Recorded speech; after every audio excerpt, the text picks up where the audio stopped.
नमस्कार, मैं सुनील जुयाल। आप देख रहे हैं प्रगति मीडिया उत्तराखंड। और इस समय हमारे साथ जो मौजूद हैं, आप देख रहे होंगे हमारे साथ आज कौन यहाँ पर मौजूद हैं। सभी दर्शकों को बताना चाहेंगे, अभी पूर्व में भारतीय जनता पार्टी में धनोल्टी विधानसभा के कद्दावर नेता, वरिष्ठ नेता श्री जोत सिंह बिष्ट जी अभी भाजपा में शामिल हुए थे और आज इस समय विकास खंड थौलदार की ग्राम पंचायत मंजरवाल में है। इनका जो आज का कार्यक्रम है वो चलो गांव की ओर प्रवास कार्यक्रम जो है इनका, उसमें ग्राम पंचायत मंजरवाल को सबसे प्रथम स्तर पर इन्होंने चुना है। अब जानते हैं किस प्रकार का ये कार्यक्रम है। बिष्ट जी, आपको पहले नमस्कार हमारा। जी नमस्कार। सर, आपका बहुत बहुत स्वागत हमारे चैनल पर। जी धन्यवाद। सर, आज ये ग्राम पंचायत स्तर पर जो ये प्रवास कार्यक्रम आपने रखा है और रात्रि प्रवास आपका ग्राम मंजरवाल में है, किस प्रकार का कार्यक्रम है?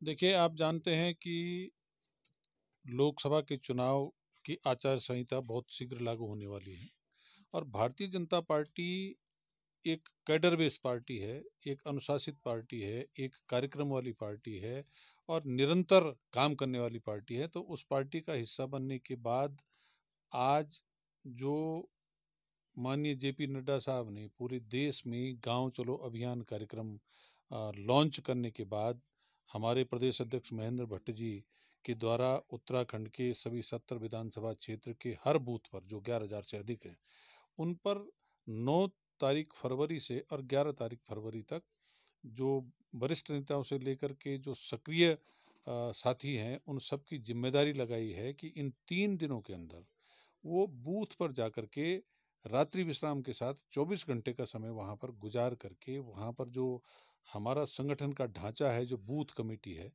उसका निरीक्षण करेंगे। जो पन्ना प्रमुख हैं उनकी कामों की समीक्षा करेंगे। उनको केंद्र और राज्य सरकार की जो योजनाएं उनके बारे में बात करेंगे। उस गांव के अंदर जो केंद्र सरकार की योजनाओं के लाभार्थी हैं, जो राज्य सरकार की योजनाओं के लाभार्थी हैं, उनसे संपर्क साध करके उनकी लिस्ट बना करके उसको लाएंगे। उसके साथ साथ इसमें जो विपक्षी दल हैं उनसे बात करेंगे, जो वहाँ के स्थानीय प्रभावशाली लोग हैं उनसे बात करेंगे। वहाँ पर जो पूजा स्थल हैं, चाहे मंदिर है, मठ है या कोई दूसरा है, वहाँ पर जाकर के संपर्क करेंगे पुजारियों से और ये जानेंगे कि वहाँ के लोगों का ओपिनियन क्या है। पिछले जो 2 चुनाव है, 2019 का चुनाव, 2022 का चुनाव, उसमें मतदान में क्या स्थितियां रही, किस पार्टी को कैसा वोट मिला, ये बूथ किस कैटेगरी का बूथ है, ए बी सी डी में से किस कैटेगरी का। तो इन सारी चीज़ों की हमने आज यहाँ पर आकर के दोपहर में बूथ कमेटी के सत्यापन करने का काम किया, पन्ना प्रमुख बने हैं उसका सत्यापन किया। उसके बाद हर बूथ पर जो 10 युवा, 10 महिला, 5 अनुसूचित जाति के लोग और उसके साथ जो सोशल मीडिया पर काम करेंगे, जो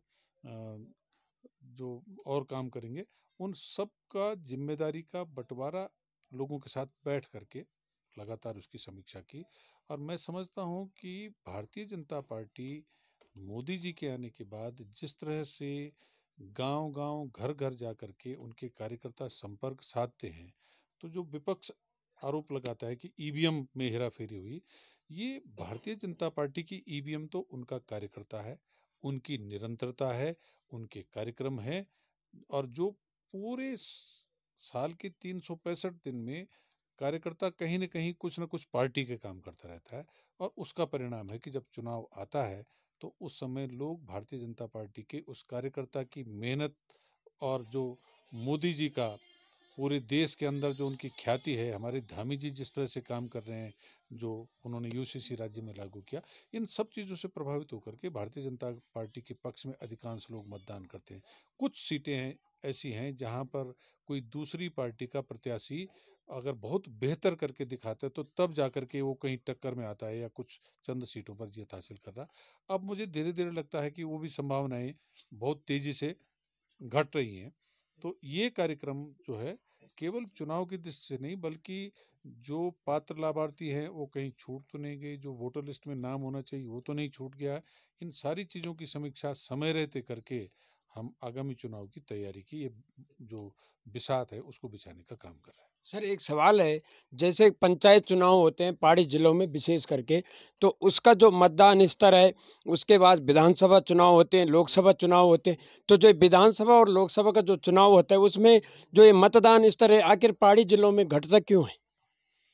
देखिए, आपको इसको ऐसे समझना पड़ेगा कि चुनाव जितना बड़ा होगा, मतदान का प्रतिशत इसलिए कम होता है कि लोगों का उस बड़े जनप्रतिनिधि से संपर्क या जुड़ाव कम होता है। जैसे-जैसे क्षेत्र घटता जाएगा, तो प्रतिनिधि से जुड़ाव बढ़ता जाएगा। प्रतिनिधि लोगों को सीधे तौर पर पहचानते हैं, तो वो वोटर से संपर्क भी साधते हैं, उनको चुनाव में मतदान के लिए प्रेरित भी करते हैं। और जब ये चुनाव गांव स्तर पर उतरता है, तो आप देखेंगे कि ग्राम प्रधान जो हमारे प्रवासी हैं, उनके नाम वोटर लिस्ट में दर्ज कराने का प्रयास करते हैं, तो मतदान प्रतिशत बढ़ता है। उनको ला करके वोट डलवाने के लिए प्रेरित करते हैं, तो मतदान बढ़ता है।